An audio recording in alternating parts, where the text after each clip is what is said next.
kita akan dengar sistem endokrin. Okay, bila sebut endokrin, dia ada kaitan dengan hormon. So, sistem endokrin, ada kelenjar endokrin dan kelenjar endokrin ini akan keluarkan hormon. Kita juga akan belajar apa yang berlaku kepada badan kita bila hormon imbalance, tak balance hormon, apa jadi. Dan kita akan lihat apakah kesan bila kita penyalahgunaan dadah dan juga alkohol terhadap sistem endokrin manusia dan juga apa keperluan dan kepentingan mempunyai minda yang sihat. Kita akan pergi dulu 7.1. Okay, 7.1 adalah tentang sistem endokrin manusia. Okay, mungkin anda pernah tertanya, pernah selalu budak-budak perempuan lah kalau dia datang period, korang pun cakap, korang pun tengok dia marah-marah, korang cakap hormon tak stabil lah tu. Tapi sebenarnya bukan perempuan je, lelaki pun boleh menjadi hormon imbalance. So apakah kelenjar endokrin yang ada dekat badan kita ni? Kita tengok kelenjar endokrin dekat manusia. Apa kepentingan hormon? Penting ke hormon ni? Okey, kita soal balik. Kalau kenapa bila seseorang itu mengambil dadah, mengambil alkohol, apa yang berlaku pada koordinasi badan dia? Dan perlu ke mempunyai kepentingan minda yang sihat? Ada kaitan tak minda yang sihat ni dengan hormon? Yes, dia ada relate lah. Okey, kita tengoklah sikit rencana sains ni. Dia cakap tentang rawatan hormon. Okey, menopause atau bukan menopause tau, menopause. Menopause ni dialami oleh orang perempuan lah. Apabila pada satu ketika ovari pada orang perempuan itu sudah berhenti mengeluarkan ovum dan kitar haid itu berhenti. Maksudnya dia dah tak datang haid lah. Kalau ada ibu kamu yang mungkin berumur 60 ke 55, cuba tanya. Ibu dah datang period lagi ke tak? Nanti mak awak pun pelik. Apalah anak aku ni tanya soalan macam ni. Awak pun cakap lah tak. Tengah belajar pasal hormon. Okey, keadaan ini biasa berlaku pada wanita yang berumur 45 hingga 55 tahun. Dia tak semestinya 45 tu you dah menopause. Dia ikut orang. Ada orang 60 baru, umur 60 baru dia menopause. Dia still datang period lagi. So bila still datang period, itu yang kadang awak tengok dekat berita umur 60 tahun, umur 60 tahun masih boleh melahirkan anak. Sebab itulah. Okay. Semasa menopause, hormon estrogen. Okay, ini hormon estrogen ini dalam badan orang perempuan lah. Okay, akan berkurangan dan menghasilkan simptom seperti orang perempuan yang bila dia nak menopause, dia akan susah tidur, sakit otot, sakit sendi, rasa resah dan adalah simptom-simptom lain. So rawatan terapi penggantian hormon atau kita panggil HRT ini boleh mengatasi sistem menopause. So awak boleh bayangkanlah kalau seseorang itu dia susah nak tidur, sakit otot, bagaimana dengan kehidupan dia? Dia akan jadi sulit untuk membuat pekerjaan seharian. So HRT ini dilakukan dalam bentuk terapi iaitu estrogen progestin jika wanita tersebut masih mempunyai rahim, atau terapi estrogen bagi mereka yang telah menjalani pembedahan membuang rahim. So apa matlamat rawatan ini? Untuk memulihkan tahap hormon wanita. Sebab itu wanita bila dia dah menopause, dia ada banyak masalah dari segi kesihatannya. So dengan adanya rawatan hormon, ia akan membantu untuk memulihkan hormon estrogen dalam badan seseorang. Okey, itulah sedikit tentang cerita, mungkin pengetahuan tambahan tentang rawatan hormon bagi orang yang menopause. Okey, sekarang barulah kita masuk. Dia punya tulisan. Okey, kita pergi sini. Okey, sekarang barulah kita akan masuk sistem endokrin manusia. Endokrin, bila sebut saja endokrin, perkara yang perlu kamu ingat adalah pertama is ia melibatkan kelenjar. Ya, kelenjar. Dah nampak ni. Mana kuning dah. Ia melibatkan kelenjar. Dan yang kedua, kelenjar ini ia merembeskan apa? Merembes. Kalau perkataan merembes itu sebenarnya maksudnya mengeluarkanlah. Mengeluarkan. Dia keluarkan apa? Kelenjar ini dia akan keluarkan hormon. Dia akan keluarkan hormon. Alright, so kita tengok. Sistem endokrin dan fungsinya. Sistem endokrin adalah sistem yang ada dalam badan kita yang mengkoordinasikan fungsi badan yang melibatkan bahan kimia. So bahan kimia di sini adalah hormon. Okay, so bila kita sebut saja endokrin, kepala kita mesti ingat, oh ya, hormon. Okay, so ia mengkoordinasikan fungsi badan kita yang melibatkan bahan kimia yang kita panggil hormon. Okey, pernah tak anda mengalami situasi bila ternampak seekor ular? Bila nampak seekor ular, kita buat apa? Larilah, kan? Bila nampak seekor ular, kita lari. Tapi kalau orang Islam, kalau ada ular kat rumah, dia tanya dulu. Wahai ular, kamu ni jin ke ular betul? Kalau kamu jin, kamu keluarlah. Kalau dia tak keluar-keluar, tanya 3 kali, ular tu pun tak keluar-keluar, awaklah keluar. Tapi kalau kita nampak ular, kita nampak anjing ke, binatang-binatang yang berbisa, apa refleksi kita? Apa tindakan kita? Of course kita akan lari, kita akan cuba menjauhkan diri daripada binatang buas. Semasa kita lari, pernah tak bila awak lari dalam keadaan kecemasan, apa yang berlaku? Awak punya jantung akan degup, jantung kamu akan, lepas tu nafas pun mulalah, nafas pun tercungap-cungap, kadar pernafasan kamu makin laju. Kemudian tekanan darah pun makin tinggi. Aras glukosa darah pun berubah dan kadar metabolisme kamu akan meningkat. Okey, dan kesannya jantung akan mengepam lebih banyak darah. Kenapa denyutan jantung kita laju bila kita nampak ular? Jantung kita akan mengepam lebih banyak darah. Untuk membekalkan lebih banyak oksigen dan juga glukosa. Otot akan mendapat lebih banyak tenaga. Oleh itu, jantung pam lebih banyak darah untuk bekalkan oksigen dengan glukosa. Kita punya otot akan dapat lebih banyak tenaga. Dan lebih banyak glikogen. Glikogen simpanan akan ditukar menjadi glukosa. So kita ada banyaklah tenaga. So that's why kita boleh lari dengan laju. Kadang-kadang bila kita nampak anjing, lepas tu ada longkang besar. Kalau situasi yang bukan dalam kecemasan, kita macam alah susahnya nak langkah. Tapi bila dalam situasi kecemasan dikejar anjing, longkang yang besar tu pun kita boleh lompat. Itu dia punya dia punya peranan sistem endokrin tu. Dan sebenarnya bila awak dah berada dalam kecemasan, rumah terbakar ke, kena kejar anjing ke, tengok cerita hantu ke, awak punya kelenjar endokrin dia sedang functioning, sedang bekerja. Okay? Alright. So sistem endokrin dan fungsinya. Apakah fungsi sistem endokrin? Sistem endokrin dia berfungsi sebagai penghantar maklumat. Dia nak hantar maklumat ke seluruh badan, tapi dia guna apa? Dia guna hormon. Dia guna hormon. So dia nak hantar maklumat ke kita punya otak kita, sistem otak kita ni, tapi ia menggunakan hormon. Penyampaian maklumat, penghantaran maklumat itu dihantar secara menggunakan hormon.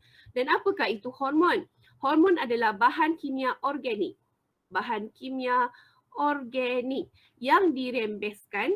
Dirembes tu maksudnya apa? Maksudnya dia keluarkanlah. Rembes. Rembes itu maksudnya keluar, dikeluarkan. Keluar. Sebab untuk kelenjar kita tak sesuai lah macam kelenjar mengeluarkan. Tak, dia bukan macam mengeluar tu, dia rembes. Dia rembes oleh kelenjar khas yang dikenali sebagai kelenjar endokrin. So hormon ini dikeluarkan oleh badan kita melalui kelenjar endokrin. Hormon dirembeskan oleh kelenjar endokrin. Dan kelenjar ini adalah dipanggil kelenjar untuk peringkat sains. Cepat ni pula. Kelenjar tanpa duktus. Okay. Sebab hormonnya tidak dibawa melalui duktus tapi dirembeskan. Maksudnya hormon yang keluar itu dirembeskan secara terus ke dalam sistem peredaran darah. Directly. Dia directly transfer to sistem peredaran darah. Okay. Dan satu jenis hormon mempunyai lebih daripada satu organ sasaran. Okay, nanti kita tengok ya. Okay. Kemudian di dalam buku teks kamu dia ada tunjuk Okey, kelenjar endokrin. Kita dah cerita tentang sistem endokrin. Kemudian kita kena tahu dalam sistem endokrin ada kelenjar pada badan kita yang merembeskan hormon. So kelenjar endokrin adalah kelenjar tanpa duktus. Okay. Tanpa duktus maksudnya dia straight away dia terus rembes ke peredaran sistem peredaran darah kita. Dia terus rembes ke sistem peredaran darah. Okey. Ia juga mengkoordinasi aktiviti badan dengan bergerak balas terhadap rangsangan. Okey. So bila kita ni macam tadilah berdepan dengan situasi kecemasan. So kita punya kelenjar endokrin itu dia berfungsi, dia sedang bekerja. Okey. Kelenjar endokrin ini apa yang dia rembeskan? Apa yang dia keluarkan? Dia rembeskan hormon. Okey. Hormon. Kalau awak tak nampak, awak tengok buku teks dia memang agak kecil sedikit kalau di slide. Okey, ia rembeskan hormon. Okey. Hormon ini apakah hormon ini? Tadi kita sebut dia adalah satu bahan kimia organik. Ia berfungsi untuk merangsang fungsi tisu atau organ khusus. Okay. Dirembeskan dalam kuantiti sedikit. Hormon dalam badan manusia ni, kalau dia balance, maksudnya dia seimbang, dia sebenarnya hormon itu dirembeskan sedikit. Okey, gerak balas bagi hormon ini adalah perlahan, dia slow. Ia juga adalah sejenis protein dan kesan untuk hormon ini kesannya lama. Okey, hormon akan dibawa oleh peredaran darah, dia akan pergi ke target organ sasaran. Okey, organ sasaran ini mempunyai reseptor yang sesuai dan boleh mengenal dan bergerak balas terhadap hormon yang tertentu. Okey, kita pergi yang slide satu lagi. Okey, hormon. Sekarang kita nak lihat berapa banyak kelenjar yang ada dekat badan kita dan kita nak lihat apa fungsi setiap kelenjar. Mula-mula kita pergi kat bahagian kepala kita. Kepala kita ada otak. Otak.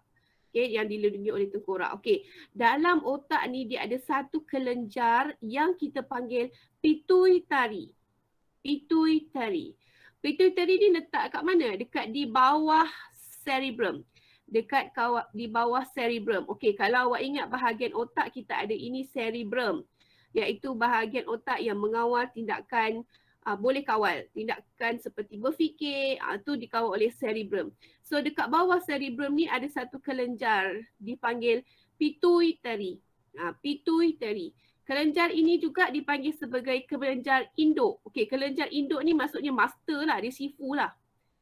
Master. Sebab apa? Sebab ia juga mengawal kelenjar endokrin lain. Dia juga kawal kelenjar endokrin lain. Sebab tu dia panggil sebagai induk, kelenjar induk. So, kelenjar pituitari letaknya di mana? Di bawah cerebrum.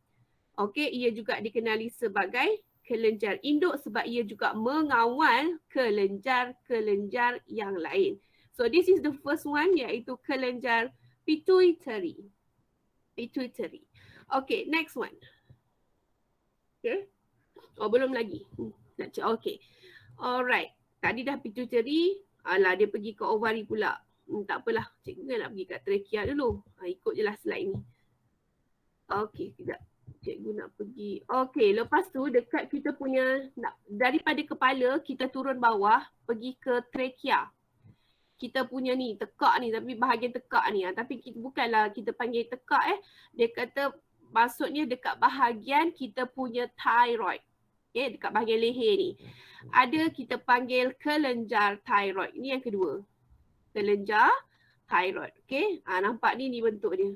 Macam rama-rama. Ni. Okey. Dia terletak dekat mana? Dekat bahagian trachea. Atau dekat kawasan leher ni lah. Okey, dekat bahagian trachea.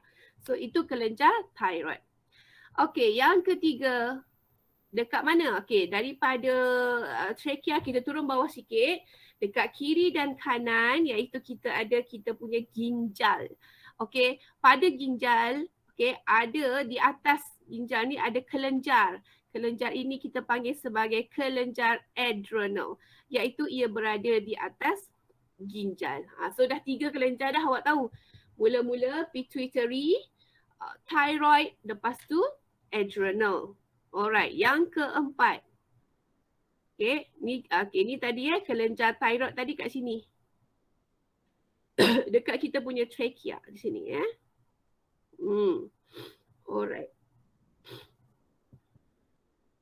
Ini adrenal. Adrenal ni dekat atas kita punya ginjal. Dia ada 2 lah. Kiri dan kanan. Okey, dan lepas dah sampai kat ginjal, turun bawah sikit dekat bahagian atas, dekat bahagian perut, tapi kita ada pankreas. Pankreas ni dia di belakang perut, kat perut kita, dekat belakang perut kita, namanya pankreas. Yang keempat. Bentuk dia macam daun sikit.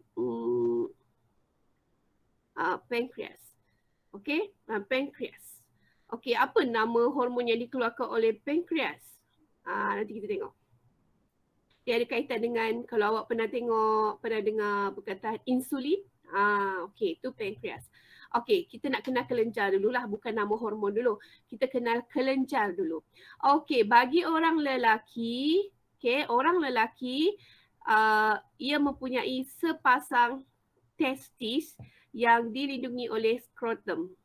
Okey, nama kelenjarnya adalah yang kelima ni bagi orang lelaki testis.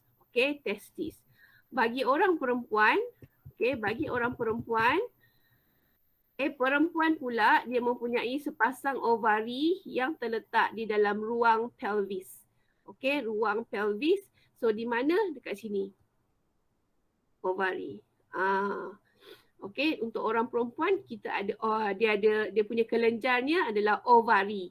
Okey, yang melibatkan organ seksualnya, okey, kelenjarnya adalah ovari. Manakala bagi orang lelaki ia adalah testis. Okey, so ini adalah gambaran untuk ovari. Okey. Ovari, kelenjar ovari. Okey, kejap kita tengok yang tadi. Ni pankreas. Okey, pankreas. Ia di belakang perut. Okey, di belakang perut. Okey, mana lagi? Alright. Dan ini adalah testis, kelenjar orang lelaki. Maksudnya kalau sebut hormon orang perempuan ni, okey, hormon yang menyebabkan orang perempuan datang period dikeluarkan oleh ovari lah.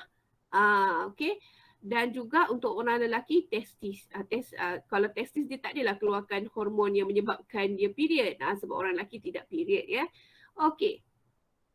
So sekarang kita nak lihat, kita dah tahu beberapa kelenjar dalam badan kita. So sekarang kita nak tengok apa nama hormon yang dikeluarkan oleh kelenjar.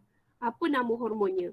Okey, pertama kita tengok yang dekat kepala dululah, yang tadi dekat kelenjar pituitary yang berada dekat mana? Dekat bawah cerebrum, iaitu dekat bahagian kita punya otak. Cerebrum, iaitu dekat kita punya otak lah. Okey, apa nama hormon dia? Dia ada 2. Satu dipanggil hormon antidiuresis, ADH. Okey, ADH. Satu lagi dipanggil hormon pertumbuhan iaitu GH. Okey, hormon ADH ini dia mengawal kuantiti air yang diserap oleh ginjal. Okey, untuk hormon ADH. Manakala hormon pertumbuhan ia merangsang pertumbuhan di peringkat kanak-kanak, merangsang pertumbuhan. Ia mengekalkan komposisi badan yang sihat bagi orang dewasa, ia mengekalkan jisim otot serta jisim tulang bagi orang dewasa. Dan juga kelenjar endokrin ini juga dipanggil master, iaitu ia juga mengawal, ya Allah, ia juga mengawal kelenjar-kelenjar lain. Kalau awak tengok hormon antidiuresis, dia kawal dekat ginjal ni. Maksudnya dia kontrol hormon-hormon lain, ya, mengawal kelenjar yang lain. Okey.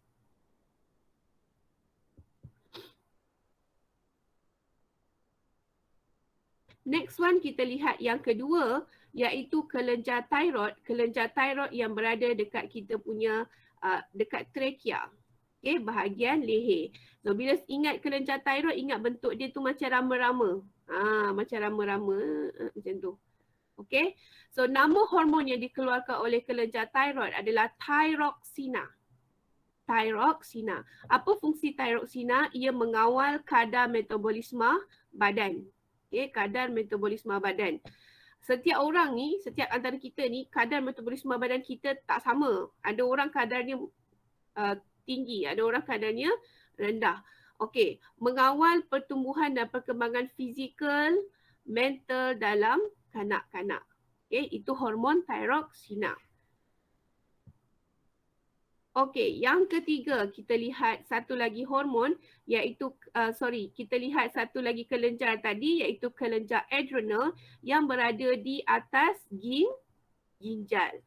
Ia ada di atas ginjal di kiri dan kanan lah sebab ginjal kita kan ada dua, kat kiri kat kanan. So setiap ginjal kita tu di atas tu ada kelenjar adrenal. So apa fungsi kelenjar adrenal? Kelenjar adrenal dia keluarkan hormon. Dia rembeskan hormon adrenalina. Sedap kan namanya? Adrenalina. So hormon ini menyediakan ataupun dia prepare badan kita dalam keadaan kecemasan. So bayangkan bila you cemas, bila awak berada dalam kecemasan, okay, so ia akan meningkatkan kadar metabolisme. Okay. Jadi ia boleh meningkatkan kadar denyutan jantung, meningkatkan aras glukosa, membesarkan saiz anak mata. Okey, untuk kelenjar adrenalina ni ia berfungsi bila badan kita berada dalam kecemasan.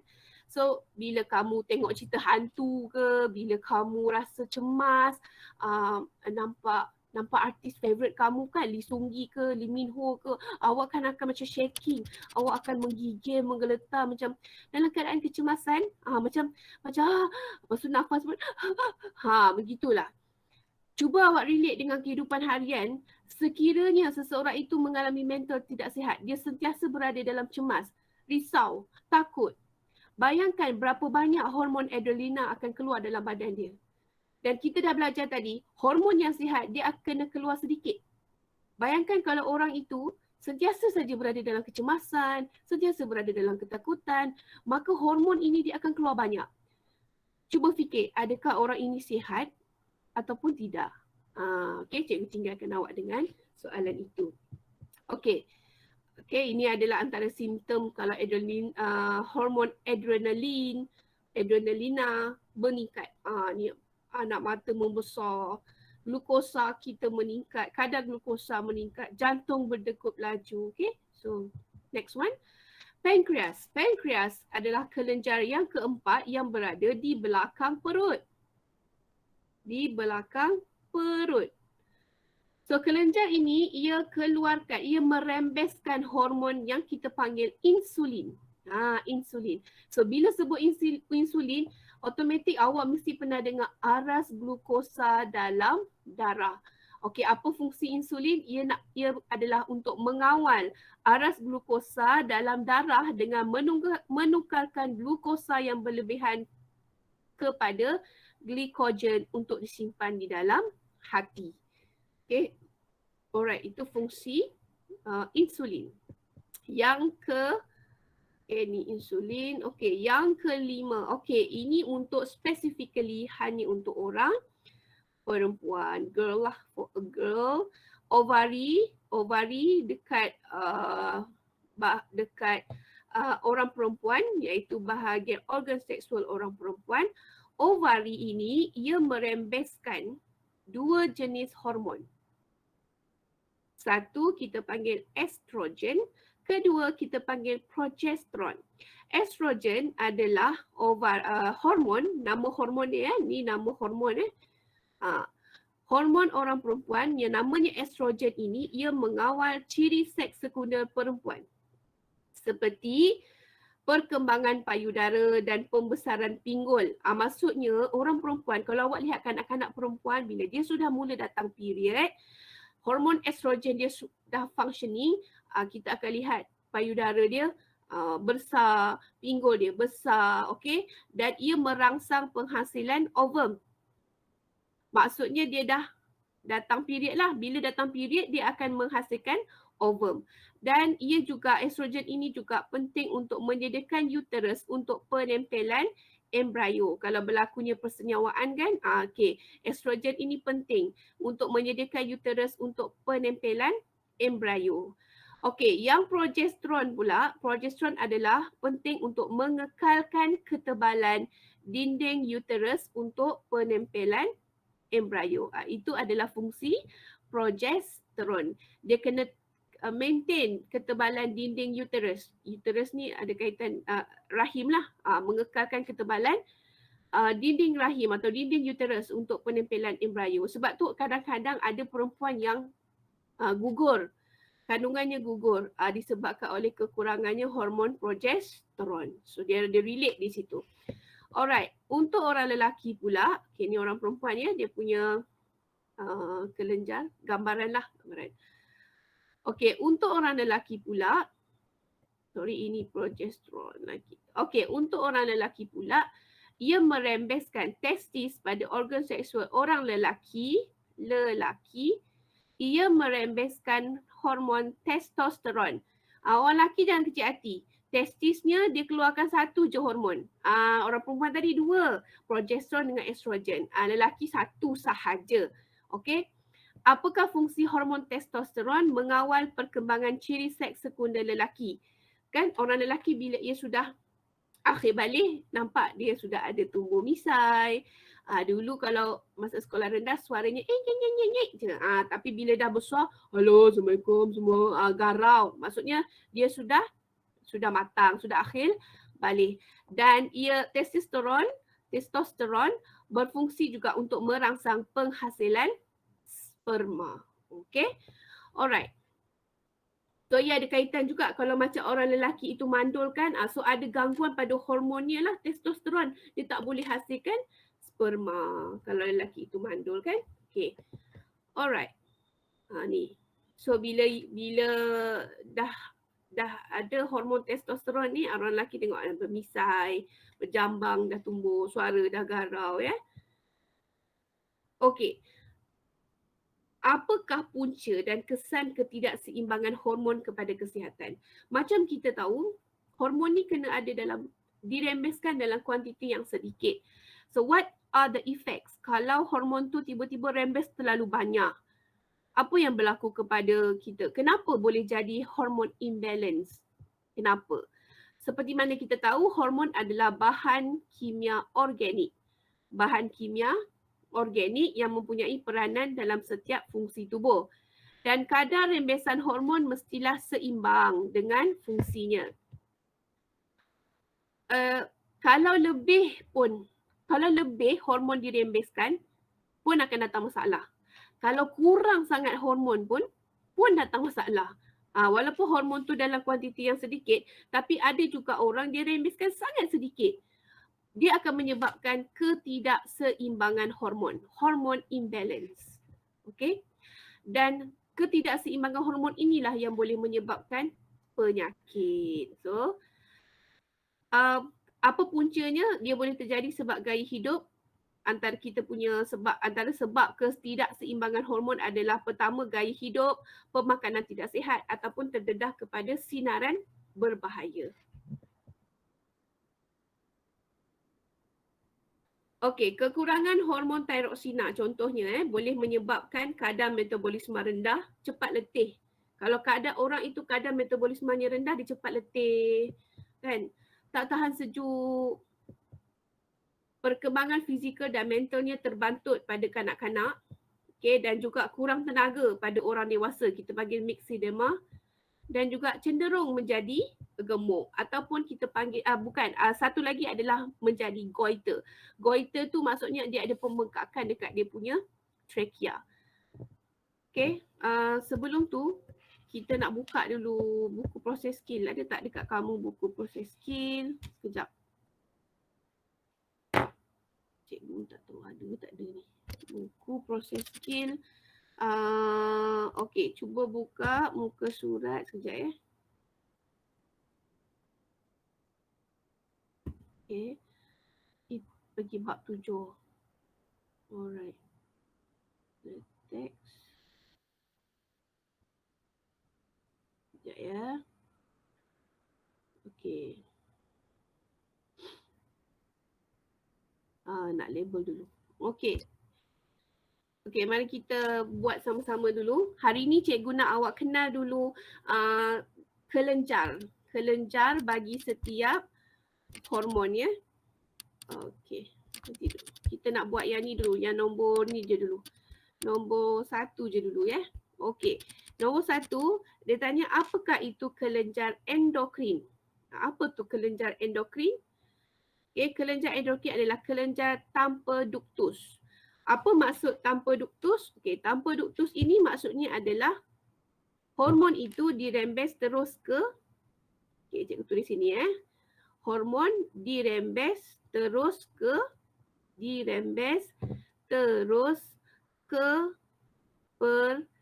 peredaran darah. Sistem peredaran darah itu maksudnya kelenjar tanpa duktus. Okey, apakah itu kelenjar endokrin? Kelenjar tanpa duktus yang merembeskan hormon terus ke dalam aliran darah. Merembeskan apa? Hormon. So awak kena ingat kelenjar endokrin, kelenjar tanpa duktus, apa yang dirembeskan? Rembes ini samalah maksudnya dengan keluarkan hormon, okay, terus ke dalam aliran darah. Okey, kita nak kenal dulu. Untuk hari ini kita nak kenal dulu kelenjar. Kelenjar pertama dekat cerebrum, okey, kita panggil pituitary. Okey, pituitary. Ia juga adalah sebagai kelenjar induk yang mengawal kelenjar endokrin lain. Dan juga ia mengawal pertumbuhan otot dan juga tulang. Okey, yang pertama ini adalah kelenjar apa? Pituitary. Pituitary. Okey, yang kedua kita pergi S. Yang ini dekat trachea kita. Okey, kelenjar thyroid. Kelenjar thyroid. Ni bentuk dia. Ia berfungsi untuk mengawal perkembangan fizikal dan mental serta mengawal kadar metabolisme badan. So itu adalah fungsi thyroid. Okey, kita pergi yang seterusnya. Kelenjar adrenal. Okey, kelenjar adrenal ni dekat mana? Di atas ginjal. Ni. Okey, di atas ginjal. Berada di atas ginjal. Kelenjar adrenal, okey, atas ginjal. Okey. Apa fungsi kelenjar adrenal? Meningkatkan kadar denyutan jantung dan respirasi. Respirasi ni ada kaitan dengan pernafasan ya. Pernafasan serta metabolisme badan. So dan ingat kelenjar adrenal ini juga adalah kelenjar yang mengeluarkan hormon apabila badan kita berada dalam kecemasan. Bila kita cemas. Alright. So that's why dia ada relate dengan kadar denyutan jantung, respirasi dan juga metabolisme badan. Okay, Q. Q adalah pancreas. Pancreas, Masya Allah. Q adalah pancreas. Pancreas adalah kelenjar yang mengawal aras glukosa dalam darah. Mengawal aras glukosa. Di manakah terletaknya pankreas? Awak kena ingat bentuk dia ni macam daun dan ia berada di belakang perut. Di belakang perut. Okey. Kalau adrenal ni di atas ginjal. Alright, kemudian kita pergi pula untuk lelaki, orang lelaki. ia ada kelenjar testis. Kelenjar testis orang lelaki ia merangsang penghasilan sperma dan ciri-ciri seks sekunder orang lelaki. Apa maksud ciri-ciri seks sekunder? Yang ciri-ciri seks ni yang maksudnya dia ada misai, suara garau, okey. Suaranya garau. Itu dia testis. Kalau ovari pula, ia adalah kelenjar untuk yang dirembeskan oleh organ seksual orang perempuan. Okay, naik sikit. Okey, untuk kelenjar ovari, ia berfungsi mengawal kitar haid dan ciri-ciri seks sekunder orang perempuan. Seperti contohnya, payudara pinggulnya besar, payudara besar, itu adalah ciri-ciri seks sekunder orang perempuan. Okey, mengawal kitar haid. So berhati-hatilah jika awak umur 16 tahun tapi awak masih belum datang haid. Atau orang tu umur 23 tahun masih tak datang lagi haid. So must be something wrong dengan dia punya ovari. Ovari dia mungkin tidak mengeluarkan hormon estrogen yang menyebabkan ia datang period. Maksudnya bila dia tak datang period, dia tak boleh produce ovum lah. Tak ada ovum. So nanti dia akan jadi mandul, tak boleh produce ovum kan. Kalau berlaku persenyawaan, dia tidak akan tidak boleh berlaku persenyawaan sebab ovum tidak ada. Alright. So balik itulah kelenjar yang ada pada sistem endokrin manusia. Okey. Sekejap ya.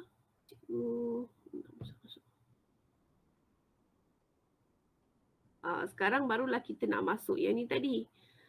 Apa yang berlaku kalau kekurangan hormon thyroxina?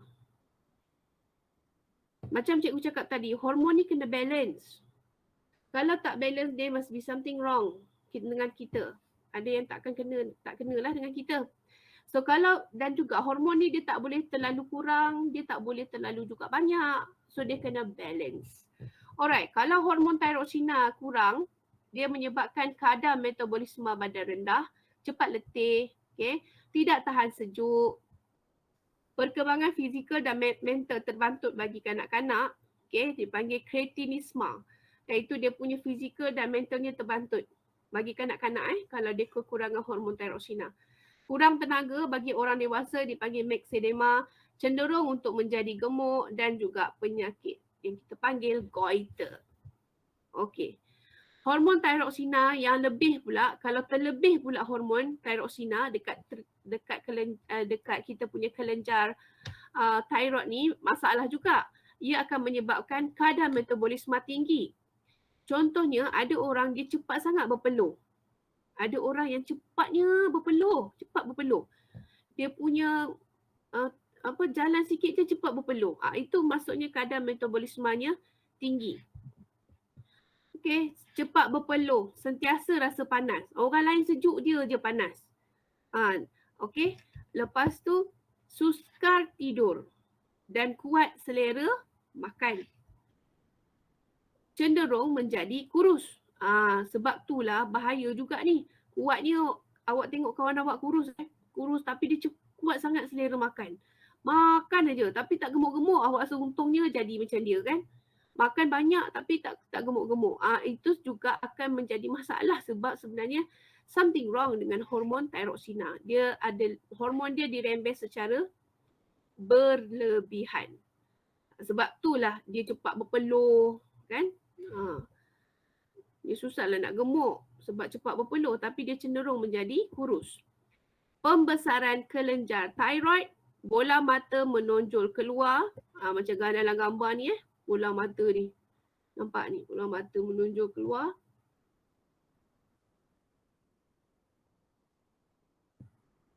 Leher yang bengkak. Itu antara kesan hormon. Bila hormon thyroxina berlebihan. So awak kena tahu sekarang lah. Kalau hormon ni dia kena balance. So bila kekurangan atau lebih hormon, dia akan jadi masalah. Tak boleh lebih, tak boleh kurang. Kena balance. Okey, seterusnya kita pergi kepada apa yang berlaku kepada orang lelaki, kepada badan manusia bila ia kekurangan hormon testosteron. Okey. Lambat akhir balik. Dah umur 20 lagi tak balik-balik. Bilangan sperma yang rendah. Bilangan sperma yang rendah ataupun sikit. Okey. Orang lelaki yang sihat, dia punya penghasilan sperma dia tu banyak bagi orang lelaki yang sihat. Okey, dan juga adanya hormon testosteron yang berlebihan ini, yang lebih ini akan menyebabkan, tadi kurang kan, ni hormon testosteron yang berlebihan akan menyebabkan sifat kelelakian pada wanita. Maksudnya sekarang ada orang perempuan yang dalam badannya pun ada hormon testosteron. Dan bila hormon testosteron ni berlebihan, ia akan menyebabkan sifat kelelakian pada orang perempuan. Itu yang kadang-kadang kita nampak orang perempuan ada misai sikit, kan? Badan dia sasa, dia ada hormon testosteron yang berlebihan, dia akan menyebabkan sifat kelelakian pada wanita. Okey. Orang perempuan pula kalau mengalami kekurangan hormon progesteron. Okay, orang perempuan kalau awak ingat ovarinya, kelenjar ovarinya dia akan keluarkan hormon, dia akan rembeskan hormon progesteron. Okay, apa yang berlaku? Okay, masalah haid. Okay, antara masalah haid ni boleh jadi sepatutnya orang perempuan normal sebulan sekali. Tapi kalau dia datang setahun sekali macam raya Aidilfitri, tu masalah lah. Okey, sakit kepala, selalu sakit kepala. Sembelit. Sembelit ni apa? Dia sukar buang air besar, sukar berak. Tulislah susah nak berak. Susah nak berak. Okey, sembelit. Keguguran kandungan. Dia mengandungnya gugur kan? Tu sebab kekurangan hormon progesteron. Okey. Apa ni? Kekurangan hormon estrogen pula. Kalau hormon estrogen dia kurang, hormon estrogen. Kalau hormon estrogen dia kurang, okey, apa yang berlaku? Perkembangan ciri-ciri seks sekunder perempuan terjejas. Maksudnya perempuan tu dia tak menunjukkan ciri-ciri seks sekunder seorang perempuan lah.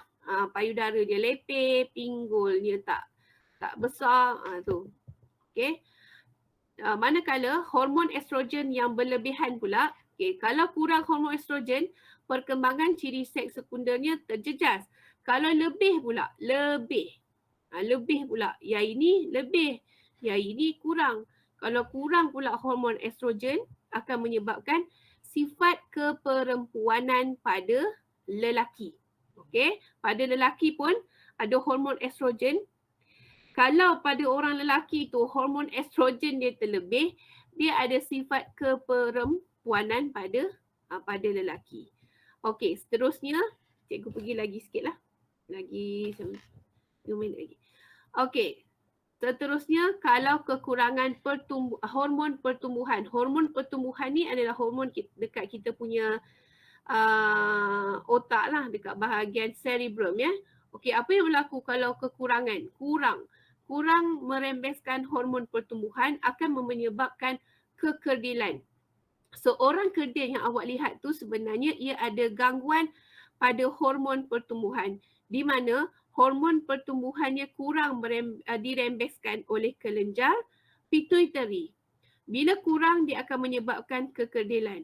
Something tak kena dengan dia punya otot kan, hormon pertumbuhannya berkurang.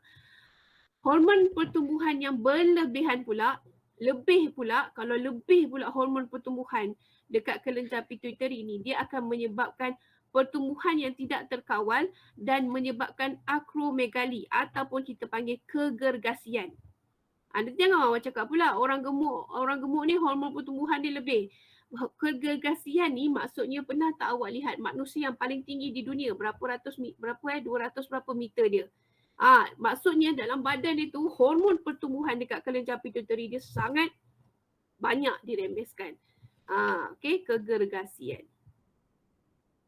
Okey, kalau pula hormon antidiuresis, yang ini hormon antidiuresis ni masih lagi dekat kita punya otak, dekat bahagian bawah kelenjar pituitary. Yang ini dekat pituitary. Okey, pituitary dia ada keluar dua kan. Satu hormon pertumbuhan, satu lagi hormon antidiuresis ataupun ADH. Ia akan menyebabkan air tak dapat diserap semula di duktus pengumpulan di ginjal. Okey, penghasilan urin yang berlebihan, maksudnya dia kerap kencing, dan juga sentiasa rasa haus, sentiasa rasa dahaga, juga mendapat penyakit diabetes insipidus. So kalau awak perhatikan orang yang ada diabetes ni, dia cepat haus dan dia cepat selalu kencing, kerap kencing. Okay. Okay. Kalau hormon antidiuresis yang berlebihan akan menyebabkan pula sakit kepala, pening, okay. Alright, cikgu pergi laju sikit. Kalau kekurangan hormon insulin yang ada pada pankreas, ia akan menyebabkan apa? Menyebabkan glukosa berlebihan, tak dapat tidur. Okey. Glukosa berlebihan tidak dapat ditukar menjadi glikogen. Okey. Aras glukosa darah meningkat. Bila test kandungan gula dalam darah dia tinggi sangat. Okey. Kalau hormon insulin dia berlebihan pula menyebabkan aras glukosa rendah, hypoglycemia. Maksudnya kalau macam awak tengok orang yang kena diabetes ni, dia boleh ada simptom dipanggil hypo. Hypo ni menunjukkan aras glukosa rendah. Dia boleh pengsan. Dia akan menggeletar, jadi dia kena makan. Dia kena makan. Dahaga yang berlebihan. Okay. Alright. So, dulu. So, itu